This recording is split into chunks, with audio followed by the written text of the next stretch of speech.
Nigerians across the country are voicing their concerns as they navigate a period of significant economic hardship. With inflation rates soaring and the cost of living on the rise, many are turning to financial literacy programs as a beacon of hope to guide them through these tumultuous times. Details in this report. From bustling city centers to rural communities, stories abound of citizens facing the harsh impact of economic downturns. Unprecedented hikes in prices of basic commodities, coupled with a depreciating currency, have left many Nigerians searching for strategies to cope with the financial strain. Why not? Why won't I save? I need to save. Because if I'm not saving money, I'm not safe. So definitely I have to save. No matter how little I have to save.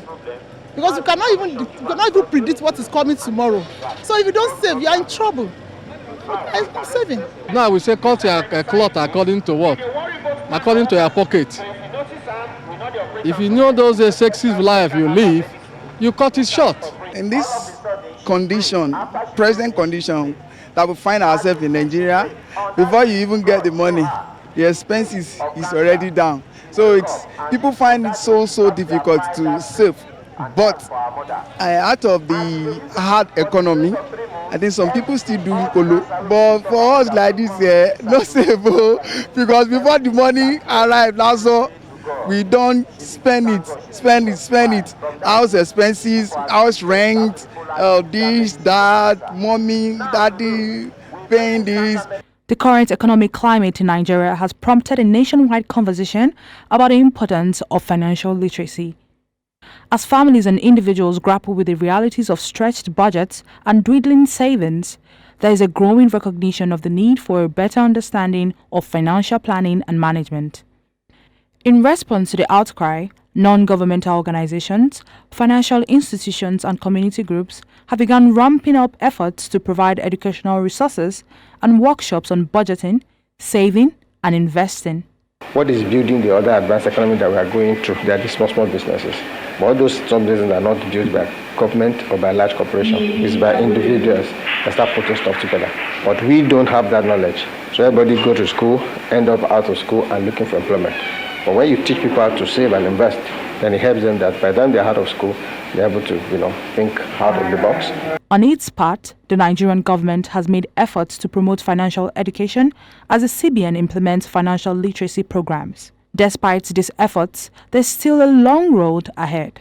Access to financial literacy resources remains uneven, particularly in remote areas where information and education are not readily available. To a large extent, it's not evenly shared. There are a lot of drivers to you getting that financial literacy, quote and unquote.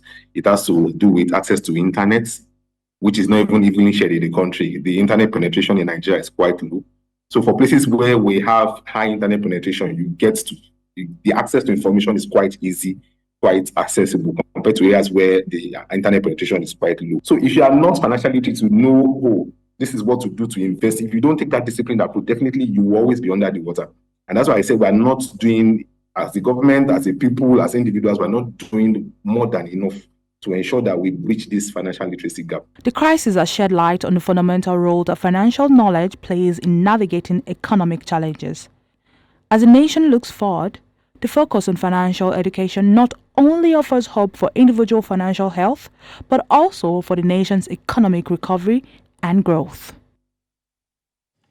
And now to discuss this interesting story, I am joined by Oluwatosin Olaseinde, CEO, Money Africa. Thank you so much for joining us, Oluwatosin. Thank you so much for having me. I'm excited to be here. So I'm sure you watched and listened to the report, and I'm tying into this question. In today's challenging economic climate, fulfilling financial commitments and achieving life goals require a strong foundation in financial literacy. What do you make of this assertion, and what kind of financial education do you think people should be ingrained in?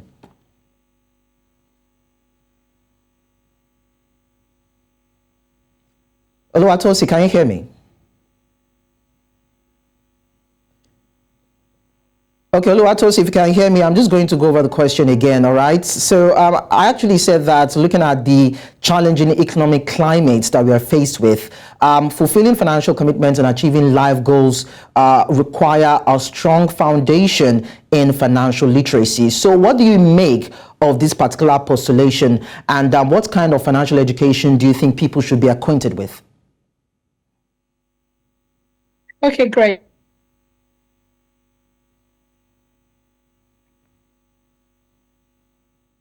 Understand the very basics. Income, expenses, what is coming in, what is going out. People need to be able to understand how much do I make and how much is my monthly expenses. That is as basic as it gets. Then if we want to go to the next level, we're thinking about how to access credit, right? Only 8% of Nigerians have access to credit. For those 8% that have access to credit, are they making the most of it? What is good credit? What is bad credit? How to draw up a budget? Managing your finances in the midst of an economic turmoil. So those are some of the things that we actually talk about when it comes to financial literacy.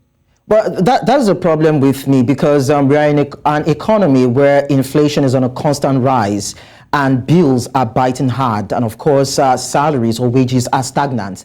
How realistic is it for an average Nigerian to save?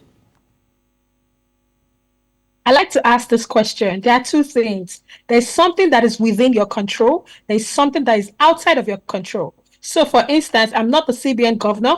I am not the Minister of Finance. I am not in charge of policies. So things like inflation rates, it's outside of my control, right? But what is within my control? Number one, how can I earn more money? Number two, how can I make the most of what I have, amongst others? And I need people to looking at it from that angle, right? So with the limited resources within your hands, are you making the most of it? Are you scheduling, even if it's just a very little, to save and invest on a regular basis? And if you're not able to, what are you doing to improve your skills and develop yourself, to be able to earn more income in the future? So I'd rather focus on the things that are within my control. So to answer your question, is it hard to save? Yes, it's very hard. But for those that can save despite the economy, please go ahead and Oluwatosin. Hello, Oluwatosin, can you hear me? Yes. Okay. I think we just lost connection with you for a moment there, but that is fine. So now let's look at the issue around financial literacy or illiteracy, depending on which side the population belongs. We heard a report with one of our respondents, that is Magriola, saying that there are issues with internet connection, internet penetration, and so many other challenges. So when we have such issues and a gap between those who are learned in terms of financial management and those who don't have that knowledge, how do we manage the situation in terms of bridging the gap and bringing people up to speed with how to manage their finance despite the constraints and the challenges they're faced with?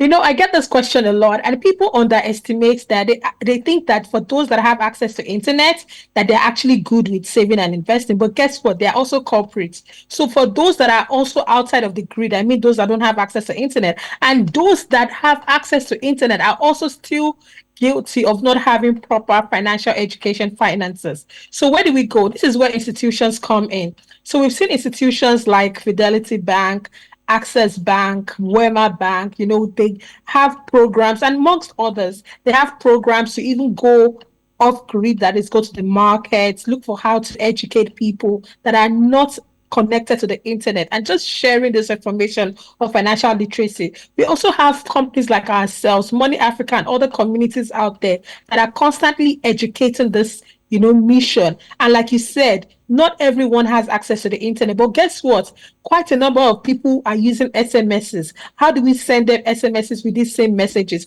For those that are accessing WhatsApp, even though WhatsApp is also a kind of internet, how do you share financial literacy on platforms that people are already on? So these are the ways that we continue to think about it, and the conversation continues. This is Financial Literacy Month, and it's very important that we continue to have these conversations of how we can get financial literacy to those that do not have access to it. So this now brings me to the small and medium enterprises. Of course, we know that the Nigerian market is fully dominated by the informal sector, and not all these people within the spectrum are tech savvy, and of course they don't have the requisite knowledge to make sound financial decisions for their businesses to grow. So in such a situation for these businesses, what do you think can be done? Do you think that financial institutions can come into play here to help them in terms of education and finances, and how to open up their eyes to ideas that can help them grow their business? Because the truth of the matter is that we cannot pass the entire bulk to the government. And this is where we come in. We can create incentives. So for instance, financial institutions can say that before you access credit, you need to be able to take this short course, teaching you how to disburse funds, how to utilize resources, how to grow your business, amongst others. So you can create incentives for SMEs to be able to do it. And at the very minimum, we like to educate business owners that they need to start separating themselves from the business. So for instance, in this case, I as a person, Oluwatosin, I'm different from my company, Money Africa. We should have separate bank accounts. And we advocate for that for our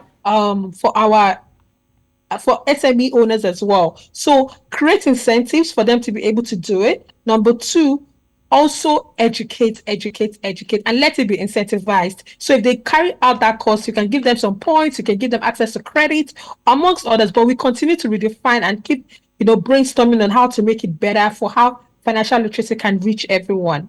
So I like the fact that you emphasized on education. Now let's wind back a bit and look at the foundation. Do you think that it is high time that school children we begin to engage school children in training and programs that will help them get equipped with basic knowledge of financial management? We're talking about topics that center around earnings, savings, budgeting, and being responsible in terms of spending, so as we can have children that are well informed and well rounded when it comes to financial spendings. Based on research, by the age of 7, a child's mindset about money has been fully formed. And this is very important for parents to be at the forefront of educating their children about money. And how can you teach people what you do not know? So for instance, last year, we launched an app called Money Africa Kids app, where we educate children about money. But again, you might be thinking, how about children that don't have access to tablets, that don't have access to apps? So we need to also go to the public schools, and we're educating those children. And you'll be so surprised if the children understand it, they can teach their parents, right? So we see it as an activity for families, like having those conversations, how to make money, how to invest it, how to save. This conversation should not be left until they're adults and they're trying to figure it out themselves. Oluwatosin Olaseinde, thank you so much for sharing your thoughts with us on the news. You're welcome. Thank you for having me.